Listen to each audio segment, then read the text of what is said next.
আসসালামু আলাইকুম। ভিডিওর থাম্বনেল দেখেই আপনারা বুঝতে পারছেন যে আজকে আমি আপনাদের কি শেখাতে চলছি।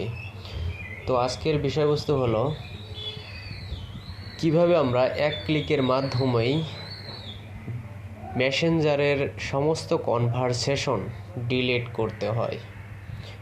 এটা অনেকেই জানে, আবার অনেকেই জানে না। যারা জানে না তাদের জন্য আজকের এই ভিডিও।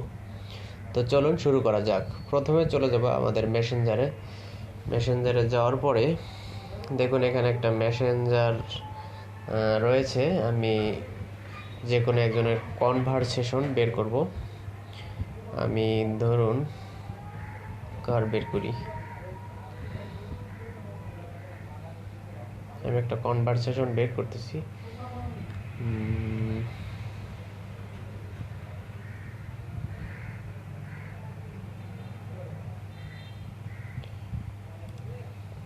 ধরুন এই যে এর সাথে আমার কনভারসেশন, এর সাথে দেখতে পাচ্ছেন অনেক কনভারসেশন হয়েছে।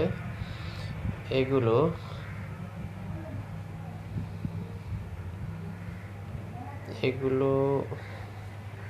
আমি যদি ডিলিট করতে চাই তাহলে আমি এক ক্লিকের মাধ্যমেই কিন্তু এগুলো ডিলিট করতে পারবো।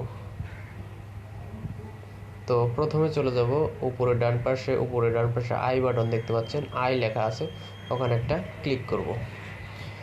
আচ্ছা, ওখানে ক্লিক করার পরে উপরে এই একই জায়গাতে 3 ডট মেনু আছে, ওখানে একটা দেখতে পাচ্ছেন 3 ডট মেনুতে একটা ক্লিক করব। ক্লিক করার পরে দেখতে পাচ্ছেন ওপেন চ্যাট হিট এবং নিচে ডিলিট কনভারসেশন, আবার নিচে রিপোর্ট টেকনিক্যাল প্রবলেম। এখানে মাঝখানে ডিলিট কনভারসেশনে একটা ক্লিক করব।